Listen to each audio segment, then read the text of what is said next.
మౌనిక కడుపు పోగొట్టాలని చూసిన సంజుకి దిమ్మ తిరిగి షాక్ ఇచ్చిన మీనా. ఇంతకు ఏం జరిగింది? అసలు మౌనిక కడుపు పోగొట్టాలని సంజు చూడడమేంటి? మరి సంజుకి దిమ్మ తిరిగి షాక్ మీనా ఇవ్వడమేంటి? ఇదంతా కూడా వీడియోలో చూసి తెలుసుకునేద్దాం. గుండె నిండా గుడిగంటలు అప్కమింగ్ ఎపిసోడ్స్లో ఏం జరగబోతుందో ముందుగా తెలుసుకోవాలి అనుకుంటే వీడియోని లైక్ చేసి ఛానల్ని సబ్స్క్రైబ్ చేసుకోండి. మొత్తం మీరు చూసుకున్నట్లయితే ఇంకా మౌనిక ప్రెగ్నెంట్ అయిందన్న విషయం తెలుసుకున్న నీలకంఠం షాక్ అయిపోతాడు. ఎందుకంటే నీలకంఠం ప్లాన్ ప్రకారం మౌనికకు పిల్లలు పుట్టారని ఒక సర్టిఫికెట్ని అంటే ఒక దొంగ సర్టిఫికెట్ని క్రియేట్ చేసి దాని ద్వారా మౌనికని శాశ్వతంగా వదిలించుకోవాలనేది వాడి ప్లాను. మరి అలా వాడు ప్లాన్ చేసుకుంటే ఇంటికి వచ్చేసరికి మౌనిక ప్రెగ్నెంట్ అని చెప్పడంతో ఎంతగానో సంతోషపడిపోతుంది సువర్ణ.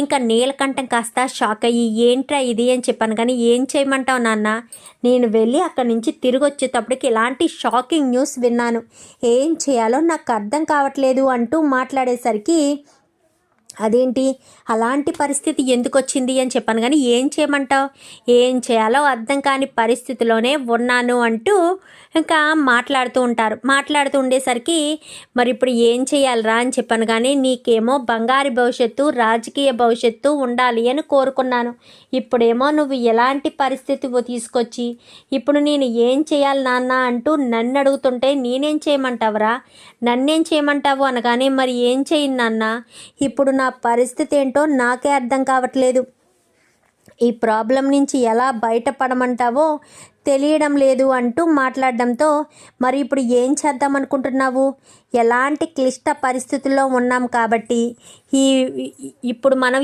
ఏం చేసినా కానీ ఆచితూచి అడిగి వేయాలి అనగానే లేదు నాన్న, తన కడుపులో ఉన్న బిడ్డను ప్రాణాలు తీసేస్తాను అంటూ మాట్లాడేసరికి నువ్వు అలాంటి పిచ్చి పని చేస్తే అడ్డంగా దొరికిపోతావురా అని చెప్పాను, కానీ ఏం చేయమంటావు, మరి నేను ఎలా చేయాలి ఇదంతా, దేనితో కలిసి ఉండడం నా వల్ల కాదు, నా వల్ల కానే కాదు అంటూ మాట్లాడడంతో ఏదో ఒకటి నువ్వే చేయనన్నా అని చెప్పాను, కానీ కొన్ని రోజులు ఓపిక పడదాం, ఆ తర్వాత ఏం చేయాలో అదే చేద్దామని నీలకంఠం ఇటు సంజు ఇద్దరు అనుకుంటారు.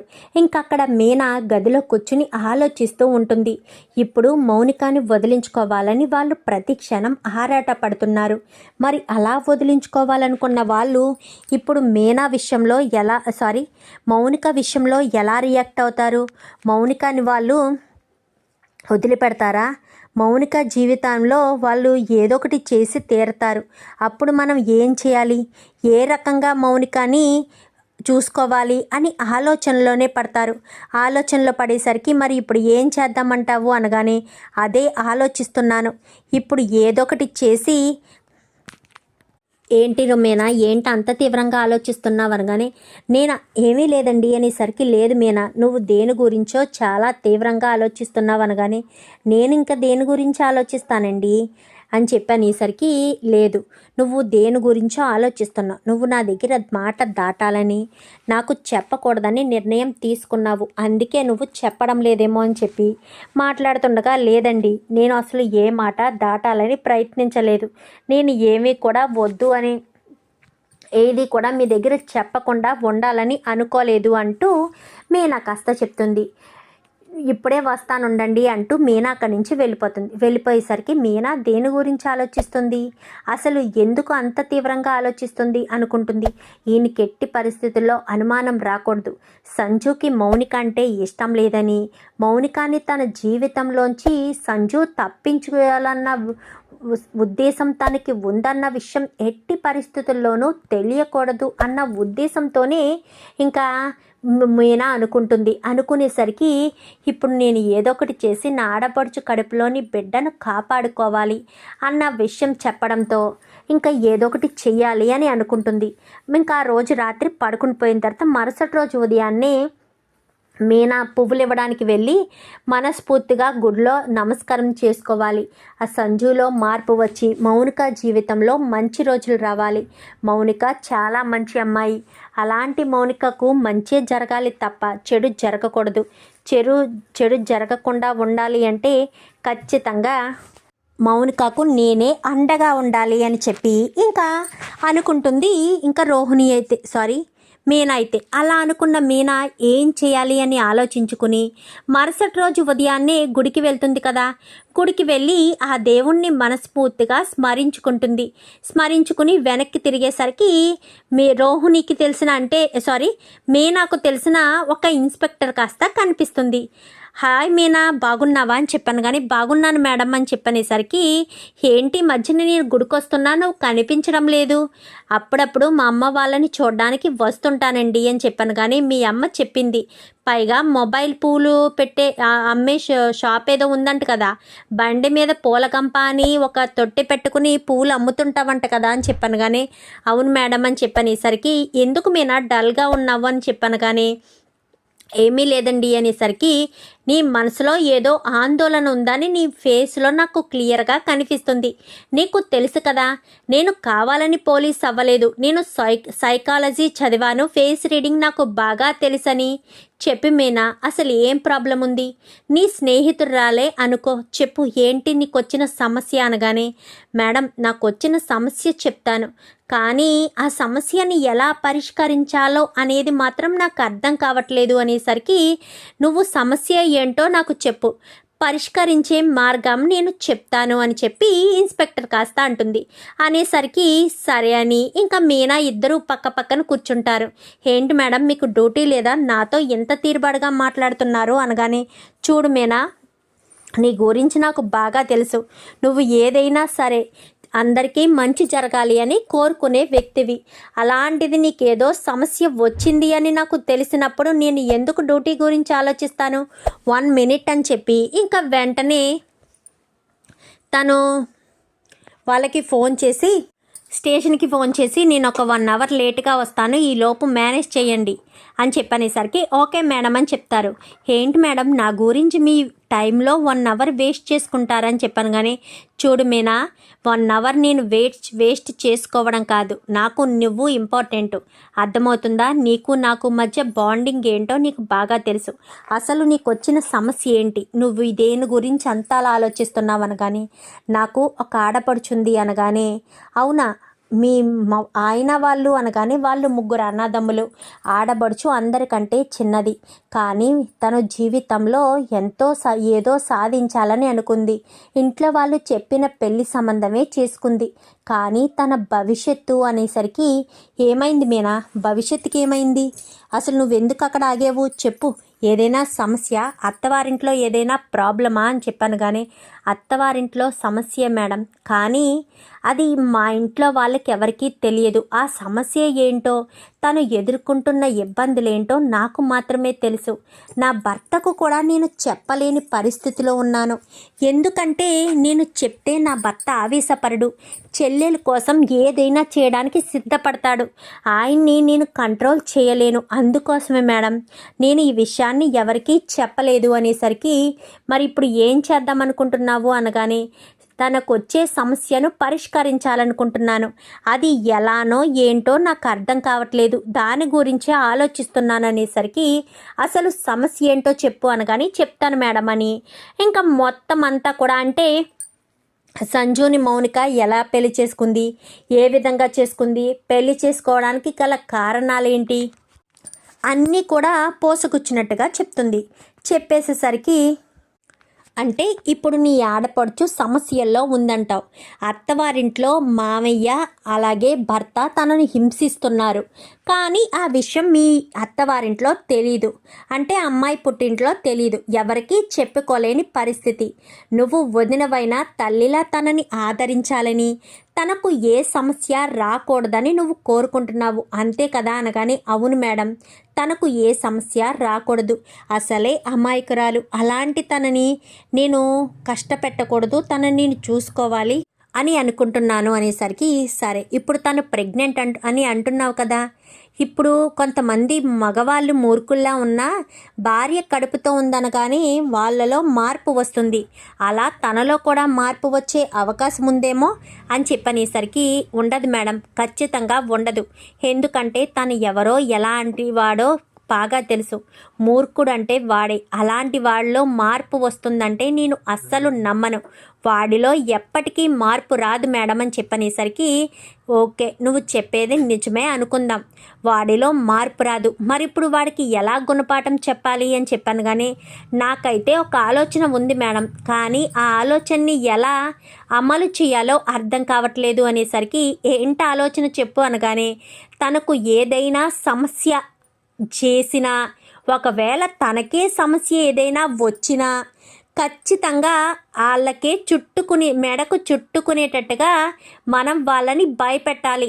తనకు ఏ చిన్న ప్రాబ్లం వచ్చినా వాళ్ళ మీదకే వస్తుందేమో అన్నట్టు వాళ్ళు అనుకోవాలి అని చెప్పనేసరికి, ఓకే, నేను నీకు ఒక సలహా ఇవ్వగలను అనగానే, ఏంటి మేడం ఆ సలహా అని చెప్పనేసరికి, నేను ఒక కానిస్టేబుల్ని మప్పిలో ఇస్తాను.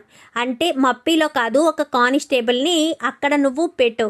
తనకు ఏ చిన్న సమస్య వచ్చినా కానీ వాళ్ళే ప్రాబ్లం క్రియేట్ చేసినట్టుగా, తనకు ఏదైనా జరిగితే వాళ్ళకే సమస్య అన్నట్టుగా మనం కంప్లైంట్ ఇచ్చాము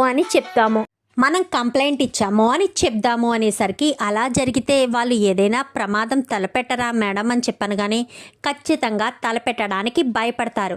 తలపెట్టడానికి భయపడడమే కాదు, తనకు ఏ చిన్న జ్వరం వచ్చినా అది వాళ్ళ మీదకే వస్తుందని భయపడి చేస్తారు అంటూ చెప్పేసేసరికి, నిజంగా అలాగే ఉంటుందా మేడం అనగానే, 100% అలానే ఉంటుంది అంటూ మేడం చెప్పేసేసరికి, చాలా థ్యాంక్స్ మేడం. ఈ సమస్య నుంచి ఎలా బయటపడాలా, మౌనికాను ఎలా కాపాడాలా అని నేను ఎంతగానో సతమతపడ్డాను. మీరు ఇచ్చిన ఈ సలహా నాకు ఎంతో బాగా నచ్చింది అనేసరికి, అయితే పద, ఆలస్యం దేనికి, కంప్లైంట్ తీసుకుంటాను అని చెప్పి ఇద్దరు కూడా పోలీస్ స్టేషన్కి వస్తారు. పోలీస్ స్టేషన్కి వచ్చేసరికి ఇంకా అలా పోలీస్ స్టేషన్కి వెళ్ళి మౌనిక విషయంలో కంప్లైంట్ చేసేసరికి, ఏంటి మేడం కంప్లైంట్ చాలా పర్సనల్గా తీసుకుంటున్నట్టున్నారు అని చెప్పి ఒక లేడీ కానిస్టేబుల్ అయితే వస్తుంది. అవును, పర్సనల్గానే తీసుకున్నాను, పద మనం వాళ్ళ ఇంటికి వెళ్ళి వార్నింగ్ ఇద్దాము అని చెప్పాను. కానీ వార్నింగా, పదండి మేడం అని చెప్పి ఇంకా ఇద్దరు కూడా బయలుదేరతారు. ముందు మీనా నువ్వు వెళ్ళు, తర్వాత మేము వస్తాము అని చెప్పాను. కానీ సరే మేడం అని ముందు మీనా వెళ్తుంది. వెళ్ళేసరికి మీనా లోపలికి వెళ్ళడంతో, ఏంటి మా ఇంటికి వచ్చావు అనగానే, ఇది నా ఆడబడుచు అత్తవారిల్లు, నేను ఎప్పుడైనా వెళ్ళొచ్చు, ఎప్పుడైనా రావచ్చు, నాకు ఇక్కడికి వచ్చే హక్కు అధికారం ఉంది వదినా అంటూ ఇంకా గబగబా మౌనికి వచ్చేసరికి, ఆగు అని చెప్పాను. కానీ ఎందుకు ఆపుతున్నారు, తను నా దగ్గరికి వస్తున్నప్పుడు ఆపవలసిన అవసరం ఏముంది, అయినా నువ్వు ఇక్కడికి ఎందుకు వచ్చావు, ఎప్పుడు నీకు ఇక్కడ ఏం పని అనగానే, పని ఉంది కాబట్టే వచ్చాను. ఏంటి, కడుపుతో ఉన్న పిల్లని జాగ్రత్తగా చూసుకోవాల్సిన బాధ్యత లేదా, తను అలా పరుగులు పెట్టినా, తనకి ఏదైనా చిన్న ప్రమాదం జరిగినా చాలా కష్టం కదా అని చెప్పనేసరికి, కష్టమా, ఎందుకు కష్టం, తన కడుపులో ఉన్న బిడ్డ నాకు అవసరం లేదు, తనను కడుపుతున్న అమ్మాయిని ఎలా చూసుకోవాలో తెలీదా, కడుపులో ఉన్న బిడ్డను తీసేస్తాను అంటూ మాట్లాడుతున్నావు అనగానే, అవును, ఇప్పుడు మౌనిక కడుపుతో ఉండడం నాకు ఇష్టం లేదు, కడుపులో ఉన్న బిడ్డను నేను ఎప్పుడైనా కరిగించగలను, కావాలంటే అబార్షన్ కూడా చేయిస్తాను అంటూ మాట్లాడేసరికి, ఏంటి ఆపరేషన్ చేయిస్తావా అనగానే, అవును ఆపరేషనే చేయిస్తాను అని చెప్పి ఇంకా సంచు అంటాడు, నువ్వు ఆపరేషన్ చేయించడం కాదు, తనకు చిన్న తలనొప్పి వచ్చినా నిన్ను మేము బుక్ చేయడానికి అవకాశం ఉంది అంటూ ఇంకా పోలీసులు కాస్త ఎంటర్ అవుతారు. ఎంట్రీ ఇచ్చేసరికి, హేమ్మ ఎవరు మీరు అని చెప్పాను. కానీ ఏ పోలీస్ డ్రెస్లో తెలియడం లేదా అని చెప్పాను. కానీ నువ్వు నీ భార్య కడుపులో ఉన్న బిడ్డను అబార్షన్ చేయిస్తాను అని చెప్తున్నావు కదా, చేయించడానికి కూడా నీకు అవకాశం లేదు, ఎందుకంటే తన కడుపులో ఉన్న బిడ్డకు ఏదైనా చిన్న ప్రమాదం జరిగినా, మౌనికకు ఏదైనా జరిగినా నేను మాత్రం ఎట్టి పరిస్థితుల్లోనూ వదిలిపెట్టను. ఎందుకంటే అంటే ఈ మీనా మాకు కంప్లైంట్ ఇచ్చింది, ఏమని అంటే తన కడుపులో ఉన్న బిడ్డకు కానీ తనకు కానీ ఏదైనా చిన్న ప్రమాదం జరిగినా అది ఖచ్చితంగా నీ తండ్రి కొడుకుల వల్లేనని, తనకు ఏ ప్రమాదం లేకుండా ప్రొటెక్షన్ ఇవ్వమని, ఏదైనా చిన్న ప్రాబ్లం వచ్చినా కారణం వీళ్ళే అవుతారు అని మీ మీద కంప్లైంట్ ఇచ్చింది అనేసరికి ఒక్కసారిగా షాక్ అయిపోతారు. కంప్లైంట్ ఇచ్చింది అనగానే షాక్ అయిపోయేసరికి ఏంటి పిచ్చి పిచ్చి వేషాలు వేస్తున్నారా అనగానే ఏదైనా అనుకోండి, ఏదైనా చేసుకోండి, ఇది ఆడపిల్ల కేసు, పైగా కడుపులో ఉన్న బిడ్డకు కూడా మేము సంరక్షణ కల్పించాలనుకుంటున్నాము, అలా సంరక్షణ కల్పించడం కోసమే మేము ఇదంతా చేస్తున్నాము అని చెప్పి మాట్లాడేసరికి ఇంకా ఏం మాట్లాడాలో అర్థం కాక సంజు అయితే షాక్ అయిపోతాడు. నీలకంఠం కూడా అలా షాక్లోనే ఉండిపోతాడు. ఇంకా అలా షాక్లో ఉండిపోయేసరికి ఏం మాట్లాడుతున్నారో మీకు అర్థమవుతుందా, ఎందుకు మమ్మల్ని ఇలాగా మీరు ఇలా మా మీద కేసు పెట్టడం ఏంటి అనగానే, మౌనికకు సమస్య వస్తే ఆ సమస్య మీ వల్లే వస్తుందని నాకు 100% తెలుసు, లేనిపోని పిచ్చి పిచ్చి నాటకాలు వేసినా పిచ్చి పిచ్చి వేషాలు వేసినా అస్సలు వదిలిపెట్టను అని చెప్పి మీనా కాస్త వార్నింగ్ ఇస్తుంది. ఇంకా వీళ్ళు వార్నింగ్ ఇచ్చి వెళ్ళిపోతారు. వెళ్ళిపోయేసరికి ఏంటి నాన్న ఏంటిదంతా అని చెప్పాను కానీ, లేదురా ఇవన్నింటినీ మనం ఎదుర్కొని ఏదో ఒకటి చెయ్యాలి, దీని కడుపులో ఉన్న బిడ్డను కరిగించేయాలి, దీన్ని చెకప్కు తీసుకెళ్ళి అక్కడే అబార్షన్ చేయించేసేయి, అబార్షన్ అయిపోయిందని డాక్టర్తో అబద్ధం చెప్పిద్దాము అని చెప్పించేసరికి సరే అని ఆ రోజు నుంచి కూడా ప్రేమగా చూసుకున్నట్టు నటిస్తాడు. ఎందుకంటే ఆల్రెడీ కంప్లైంట్ ఇచ్చింది కాబట్టి కంప్లైంట్ ఎక్కడ పెద్ద ఇష్యూ అవుతుందో అన్న ఉద్దేశంతోనే ప్రాబ్లం అవ్వకూడదు అన్న కారణం చేత హాస్పిటల్కి ప్రేమగానే తీసుకెళ్ళి అక్కడ అబార్షన్ చేయించాలి అని అనుకుంటాడు. ఆల్రెడీ ఆ డాక్టర్కి ఈ ఇన్స్పెక్టర్ మంచి ఫ్రెండ్, ఆల్రెడీ చెప్పి అంటే వాళ్ళు రెగ్యులర్గా ఎక్కడ చూపించుకుంటారో ఏంటో అన్నీ ఎంక్వైరీ చేస్తుంది ఆ డాక్టర్ అమ్మ. ఇంకా అలా ఎంక్వైరీ చేసి చెప్పిన తర్వాత తెలుసుకున్న తర్వాత ఇంకా వీళ్ళు ఎప్పుడైతే చెకప్కి వచ్చారో వెంటనే పోలీస్ ఇన్స్పెక్టర్కి ఫోన్ చేస్తుంది. ఇన్స్పెక్టర్కి ఫోన్ చేసేసరికి వీళ్ళు చెకప్కి వచ్చారు అనగానే, అవునా సరే నువ్వు చెక్ చేస్తూ ఉండు నేను వస్తాను అనేసరికి సరేనని ఇంకా మీనాకి ఫోన్ చేస్తుంది. ఫోన్ చేసేసరికి సరే అని మీనా మాట్లాడి ఇద్దరు కూడా బయలుదేరి వస్తారు. ఈలోపు డాక్టర్తో, డాక్టర్ మీరు మా ఫ్యామిలీ డాక్టర్, మీతో నేను కొంచెం సేపు మాట్లాడాలి అనగానే, ఏంటి అనగానే, ఒక్కసారి ఇలా రండి అని చెప్పి ఇంకా వెంటనే తన కడుపులో ఉన్న బిడ్డ కడుపులోనే చనిపోవాలి, ఏం చేస్తారో తెలీదు, అది అబార్షన్లో అవ్వాలే తప్ప ఆ కడుపులోని బిడ్డ చనిపోవడానికి కారణం ఏ ఒక్కరు కారణం కాదు అన్న కంప్లైంట్ అన్న సర్టిఫికెట్ కూడా రావాలి. తన కడుపు వీక్గా ఉండడం, గర్భసంచి వీక్గా ఉండడం వల్లే కడుపులోని బిడ్డ కడుపులోనే చనిపోయిందని అందరూ నమ్మేటట్టుగా ఉండాలి అని చెప్పి డాక్టర్ అయితే సంజు మాట్లాడతాడు. సంజు మాట్లాడేసరికి ఇంకా ఎప్పుడైతే సంజు ఆ రకంగా మాట్లాడతాడో డాక్టర్ వెంటనే ఆల్రెడీ ఇన్స్పెక్టర్కి ఇన్ఫామ్ చేసింది కాబట్టి సరే సార్ అన్నట్టు డాక్టర్ కూడా ఒప్పుకుంటుంది. ఏంటి మేడం మీరు నిజంగానే ఒప్పుకుంటున్నారా అనగానే, మీకు ఇష్టమైతే ఓకే అని చెప్పనేసరికి ఇంకా నాకు చాలా ఇష్టం మేడం చేయించేయండి, తనకు అబార్షన్ అయిపోవాలి అని చెప్పేసేసరికి ఇంకా కరెక్ట్గా లోపలికి తీసుకువెళ్తారు మౌనికానికి లోపలికి తీసుకువెళ్ళిన తర్వాత మౌనికతో కొంతసేపు ట్రీట్మెంట్ అలా చేసి ఆవిడ బయటకు తీసుకొచ్చేసేసరికి ఏంటి డాక్టర్ అని చెప్పాను కానీ, ఏంటి మీరు నేను చెప్పింది చేశారా అనగానే, చెకప్ చేశారా అనగానే చేశాను అమ్మ నువ్వు కొంచెం బయట వెయిట్ చేయను కానీ సరే మేడం అని బయటికి వెళ్ళిన తర్వాత అప్పుడు మీనా ఇటు ఇన్స్పెక్టర్ ఇద్దరు ఎంట్రీ ఇస్తారు. ఎంట్రీ ఇచ్చేసరికి ఒక్కసారిగా వాళ్ళని చూడడంతో షాక్ అయిపోతాడు. ఏంటి మౌనికాని హాస్పిటల్కి తీసుకొచ్చి తన కడుపులోని బిడ్డను డాక్టర్ చేత ప్రాణాలు తీయించి అది డాక్టర్ ట్రీట్మెంట్లోనే ప్రాబ్లం వల్ల తన కడుపులోని బిడ్డ చనిపోయింది అని చెప్పాలని చూస్తావా? అసలు నువ్వు మనిషివేనా? నువ్వు అసలు దుర్మార్గుడు కాదా? అసలు కడుపులోని బిడ్డవు, ఇంకా కన్ను కూడా తెరవని ఒక పసి బిడ్డను, కడుపులో చీకటిలో ఉన్న బిడ్డను ప్రాణాలు తీయాలని చూస్తావా?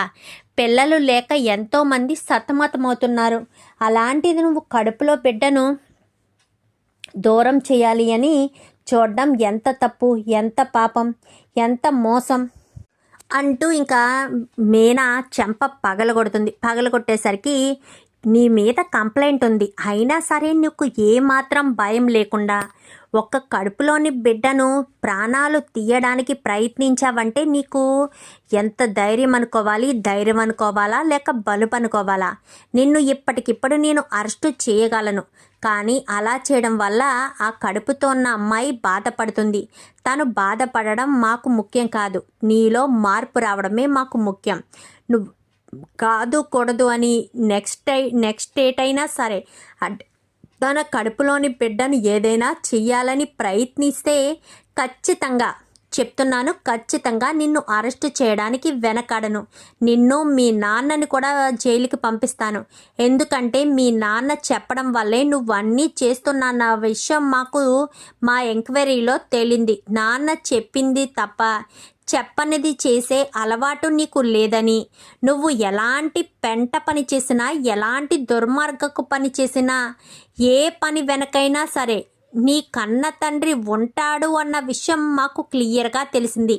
ఇప్పుడు నువ్వు ఏదైనా అబార్షన్ చేసినా, ఏదైనా చెయ్యాలి అనుకున్నా కానీ అది ఖచ్చితంగా వర్కౌట్ అవ్వదు.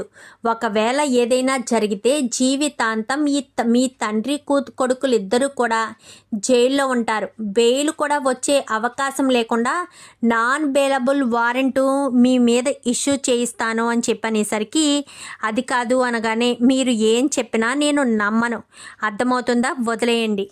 వదిలే సమస్య లేదు, అర్థమవుతుంది కదా? మీ తండ్రి కొడుకులు ఇద్దరికీ కూడా గట్టి వార్నింగ్ ఇస్తున్నానని చెప్పి ఇంకా ఇన్స్పెక్టర్ కాస్త బయటికి వస్తుంది. వచ్చేసరికి వాళ్ళు సైడ్ అయిపోతారు.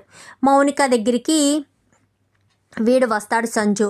మీనా కూడా వచ్చి అమ్మ మౌనిక ఎలా వచ్చావేంటి అనగానే చెకప్కు వచ్చాను వదిన అనేసరికి చెకప్కా? అవునా, ఏంటి నీలో ఇంత మార్పు వచ్చిందా అనగానే నా భార్య కడుపుతో ఉంది, కడుపుతో ఉన్నప్పుడు తను ఏదైనా చెయ్యాలి, ఏదైనా దగ్గరుండి చూసుకోవాల్సిన బాధ్యత నాదే కదా, అందుకే నా భార్యను నేనే దగ్గరుండి చూసుకోవాలనే హాస్పిటల్కి తీసుకొచ్చి చెకప్లు చేయిస్తున్నాను అంటూ చెప్పడంతో అలాగే చేయించు, ఏ మాత్రం తేడా వచ్చినా కానీ అస్సలు ఊరుకోను. లేదు వదిన, తను నన్ను ఎంతో ప్రేమగా చూస్తున్నాడు, ప్రతి క్షణం కూడా తను ఎంతగానో ఆరాట పడుతున్నాడు అనేసరికి పోనీలే మంచిదే కదా, అలా మంచిదైతే అంతకు మించిన మంచితనం ఇంకేముంటుంది. పోనీలే, నువ్వు సంతోషంగా ఉండడమే కావాలి, నీ సంతోషమే నాకు ముఖ్యం. నువ్వు సంతోషంగా ఉంటేనే నేను మీ అన్నయ్య ఇంట్లో వాళ్ళంతా కూడా హ్యాపీగా ఉంటాము. లేదంటే మాత్రం జాగ్రత్తగా చూసుకో, తన కళ్ళల్లోంచి కన్నీళ్లు రాకూడదు, కన్నీళ్లు రాకుండా చూసుకో అని చెప్పి ఇంకా ఎంతో కోపంగా చూసుకోమని చెప్పనేసరికి ఇంకా ఇంటికి వచ్చేస్తారు. ఇంటికి వచ్చేసరికి మౌనిక నువ్వు లోపలికి వెళ్ళి రెస్ట్ తీసుకో అనగానే మౌనిక లోపలికి వెళ్ళిపోతుంది. ఏంట్రా ఏం జరిగింది? నేను చెప్పింది చెప్పినట్టు చేసావా? అమ్మాయికి అబార్షన్ చేపించేసావా అనగాని ఏం చేపించడం నాన్న, అక్కడికి ఆ ఇన్స్పెక్టరు ఆ మీనా ఇద్దరు వచ్చారు. మౌనికకి ఏ చిన్న ప్రమాదం జరిగినా నన్ను మాత్రం క్లోజ్ చేయడానికి వాళ్ళు సిద్ధంగా ఉన్నారు, అర్థమవుతుందా అంటూ మాట్లాడేసరికి ఏం మాట్లాడుతున్నారు అని చెప్పాను కానీ ఏం మాట్లాడుతున్నారు కాదు, ఏదైనా మాట్లాడతాం, అర్థమవుతుందా? పదే పదే నువ్వు వాళ్ళ గురించి భయపడుతున్నావా అనగానే నాన్న నా పీకికి ఉచ్చు బిగుసుకుంది. నేను మౌనిక విషయంలో ఏ చిన్న తప్పు చేసినా లేక నువ్వు ఏం చిన్న తప్పు చేసినా నిన్ను నన్ను క్లోజ్ చేయడం ఖాయమని చెప్పి ఇంకా సంజు కాస్త చెప్తాడు. చెప్పేసేసరికి ఇంకా కంగారు పడిపోతారు వీళ్ళంతా కూడా. నీలకంఠం అయితే డోంట్ కేర్ అన్నట్టు ఉంటాడు కానీ నువ్వు ఏదైనా చేయకూడదు చేస్తే మాత్రం వాళ్ళు వదిలిపెట్టరు నాన్న, తర్వాత నీ ఇష్టం, వాళ్ళు చాలా సీరియస్గా ఉన్నారు, అది మాత్రం గుర్తుపెట్టుకో అంటూ చెప్పేసేసరికి వాళ్ళు నన్ను ఏం చేస్తారా అనగాని ఏం చేస్తారు అని అనుకోవడం చాలా తప్పు, ఏదైనా చేసే అవకాశం ఉంది అని చెప్తున్నాను అంటూ చెప్తాడు సంజు. అయితే చూద్దాం మరి రాబోయే ఎపిసోడ్స్లో ఇలాగే జరగాలని మీరు కూడా కోరుకుంటే వీడియో నచ్చితే లైక్ చేసి ఛానల్ని సబ్స్క్రైబ్ చేసుకోండి. Thank you for watching.